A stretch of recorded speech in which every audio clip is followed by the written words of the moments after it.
All right, thank you, Michelle, and want to just thank the organizing crew for inviting me to share an update on the scope and rationale and plans that we're working on. We do have data on botanicals, but sadly, this particular set of 13 botanicals, we are still in the almost ready to start exposure phase. But I do want to share with you a little bit more information about the assays and how our program has been using these kinds of assays. And so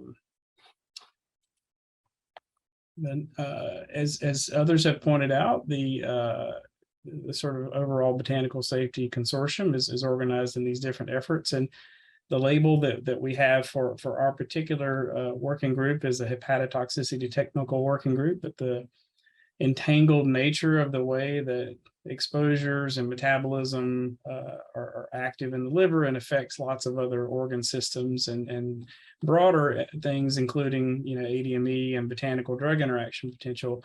There's a bit of an overlap between all these things. Connie summarized really well, how this overall organization is working, and the assays that I'll highlight today are primarily contributing to inform on this hepatotoxicity, and that'll be most of the scope. So our working group, and you can go to the website to check this out a little bit more, but our mission is essentially, as a technical working group, is to develop and qualify a screening strategy that would be comprised of in silico and in vitro tools that would evaluate these complex mixtures and reveal the potential utility and limitations of these emerging tools. And so that's what I'll be talking about today.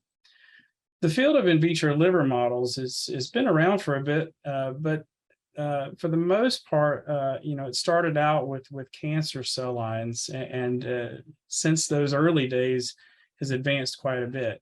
And in fact, NIHS has been serving a leading role in trying to help advance that. And the Tox21 program and other types of high throughput bioactivity assays that can be very informative about the molecular interactions of a chemical to a particular target or stress and death responses, but might not reflect the full complexity that is the human liver and things that Victor and other clinicians are desperately trying to sort through those entangled complexities. And I think what we know is that this complexity is not modeled by proliferating cancer cells in a dish.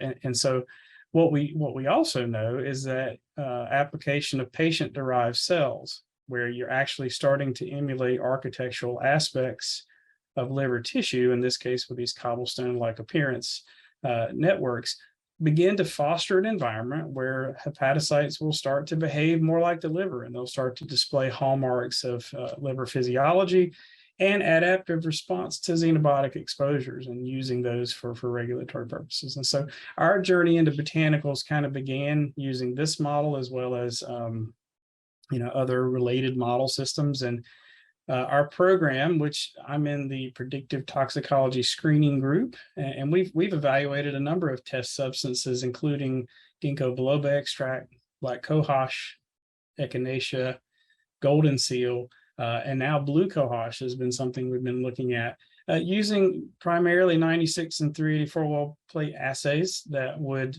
be considered medium to high throughput. And trying to understand what's going on with these. And we're very excited to be part of this botanical safety consortium as it moves towards, trying to expand our understanding. And we've learned quite a bit in working with these botanicals that I think will help us in fine-tuning an approach method.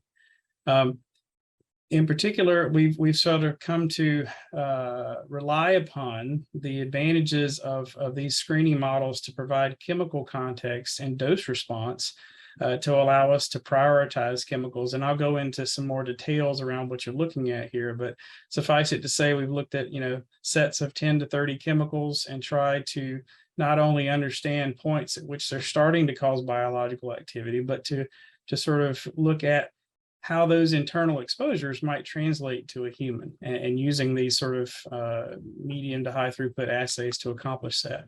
We're also looking at not only screening models, but advanced systems. And many of the questions that came up today regarding absorption and metabolism, and how we confer metabolism or integrate tissues, how we try to better understand transport in these systems and create an apical domain for actual filtration in these organs.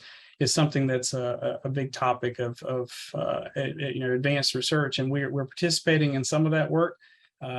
And ultimately, the goal with both screening systems and these advanced systems is try to do some sort of translational relationship. And I think that the simple way to think about it right now is that if we know what the human internal exposures are for a particular constituent, then there's a reasonable chance that the nominal concentrations within these in vitro systems would be proportional to the plasma concentrations in a person, at least as a ballpark. And if they're not, calibrating these systems with chemicals where we do know the clinical situation is a current practice that's used in drug development and can be used here today. But this is the longer term goal. But today I'm going to mostly just talk about the assays and what we've kind of learned with botanicals and what we plan to do in this consortium.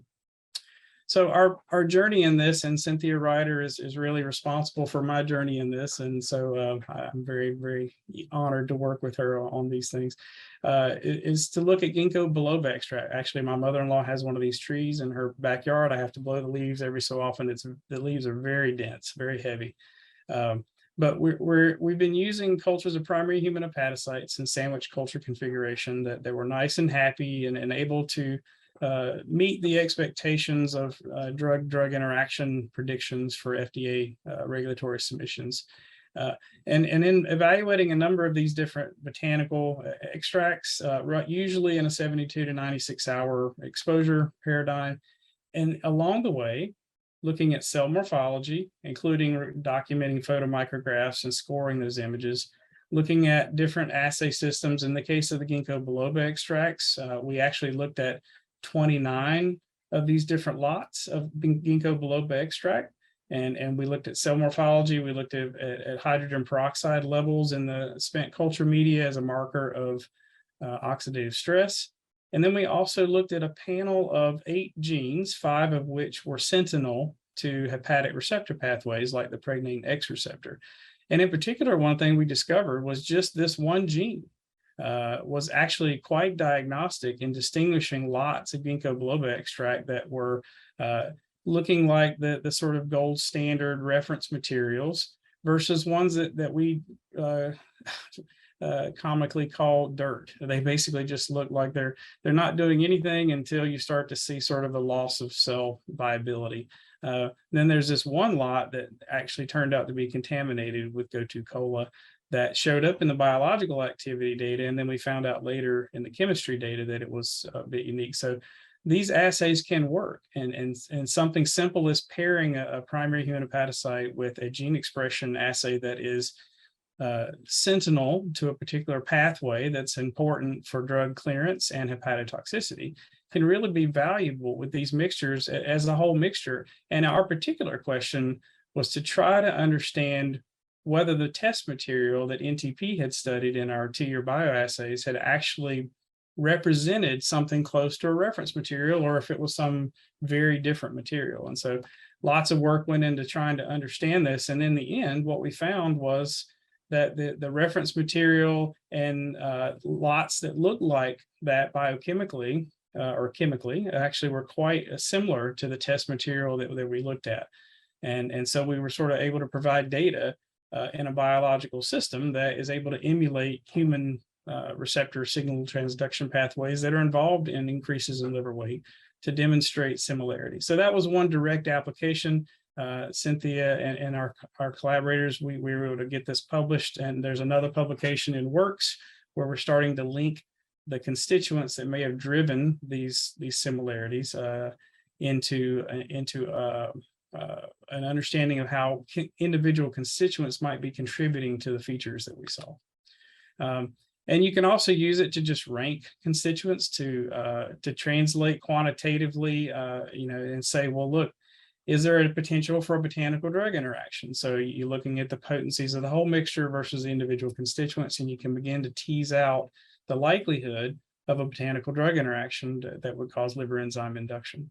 And then finally, one thing I want to point out is that these 2D models are great, but they have challenges in their ability to emulate liver function. So with that, we've sort of moved into more complex systems. And our particular design in this study is to culture human hepatocytes in a 10 donor pool using the Inspiro micro tissues.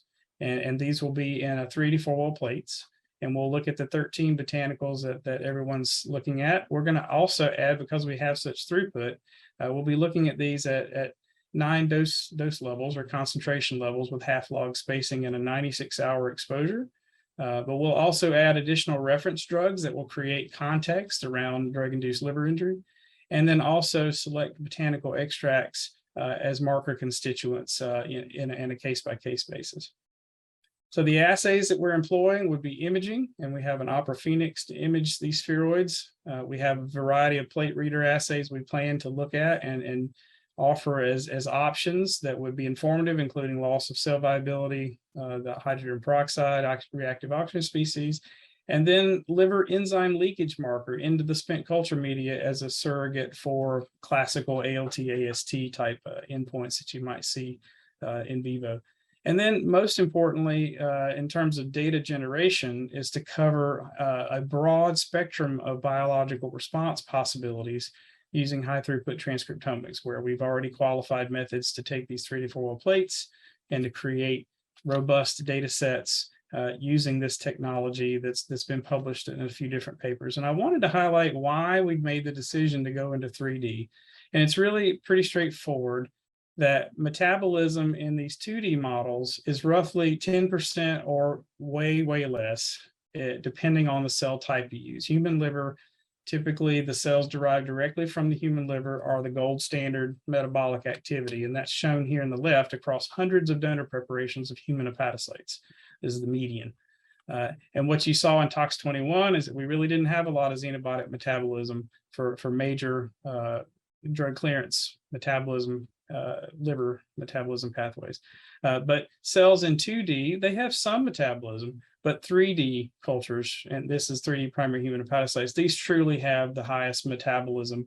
And since this is such an important thing, component of toxicology and just exposure in general, we've shifted primarily because of this feature and the fact that not only do you have robust metabolism, but you also retain the ability to further induce, analogous to the liver, these major signal transduction pathways in these spheroids, and use that to be able to predict at least this part of a drug-drug interaction, where you can see induction, and which would generally lead to a lower amount of a drug, and in our case with botanicals, creating a drug interaction that might cause a drug to be ineffective.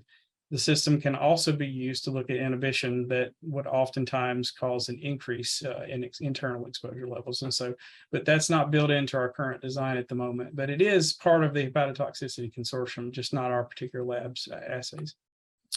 So I wanted to show you a few examples where this is actually working. So this is 3D human hepatocytes, and this is on the left are a couple of failed drugs, trovafloxacin, troglitazone. And what we found was with repeated exposure for 6 days in this case, that you were able to, just using a cytotox assay, to readily distinguish DILI compounds from drug analogs that would largely be somewhat similar in structure, but not be able to would not be observed to cause drug-induced liver injury in humans. And so the system's working.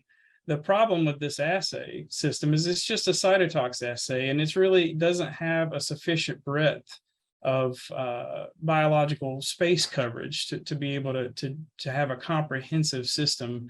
And you would have to go to heroic doses, basically, that would likely be less relevant to actual exposures. And so we've turned to this transcriptomics platform that helps us have a far more sensitive system to distinguish liver injury. So in what we've established in this 2019 paper is a threshold for liver injury, and that if your drug at the internal exposure levels that you're anticipating is producing very few numbers of genes that are changed, in this case benchmark concentrations is the way we're viewing it, then you're really not classified as a liver injury chemical. And then if you do cross this threshold where you start to change more genes, the point at which you cross this 105 threshold, what we saw in the data with a set of 24 compounds so far, is that this number where you cross the threshold appears to be a reasonably good predictor of the potencies at which you would see liver injury in terms of internal exposure. And we've applied this both with drugs and now with a set of perfluorinated chemicals or polyfluorinated chemicals, and the method seems to be working. Here's a case example where I compared earlier trovafloxacin versus levofloxacin, and not only were you able to see the same effects you saw with cytotox, but far more sensitive ability to detect those earliest stages or those most nascent stages of biological response. And you can use this to then rank chemicals, and we'll be doing something along those lines with the botanicals as things evolve. Also, metabolism has been noted, very important by a variety of speakers, and I wanted to just highlight the fact that this system has robust metabolism, and that's evidenced by our ability to model metabolically activated toxicity, such as cyclophosphamide, which is a chemotherapeutic. We saw some activation in 2D hepatocytes, but far more sensitive response in 3D. Valproic acid, we saw nothing in a 2D culture model of hepatocytes, but in 3D, we got a robust response that is better reflecting the types of responses that we would see in human liver. So also, this technology is working. We actually got Best Paper of the Year for a collaboration with Health Canada, where we use this very model, this very design we're talking about here.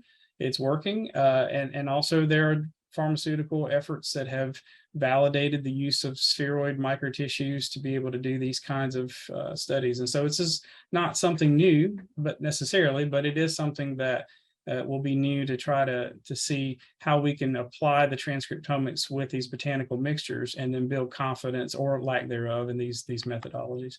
So with one final slide, I just want to say how we're going to use the data. I think there's a big bucket of liver injury, and I didn't really have time to talk about in silico models, but we do have in silico models that will be predicting different liver enzyme results with the constituents, and the consortium's done a great job in identifying a larger list of these. We'll be trying to classify the botanicals in terms of their liver injury potential and estimate their potencies for causing liver injury. And then to try to understand mechanistically what kinds of things we're seeing phenotypically and in terms of the molecular responses.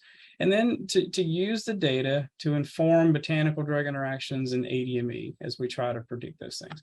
And with that, I just wanted to thank a whole lot of people, in particular, Cynthia Ryder, Scott Auerbach, Georgia Roberts, Jennifer Fostel, and most importantly, the two folks that are going to be doing this work in the lab, Adam Pearson, who is here, and Gio Quiros Delphi, who has just joined the lab. So with that, thank you very much.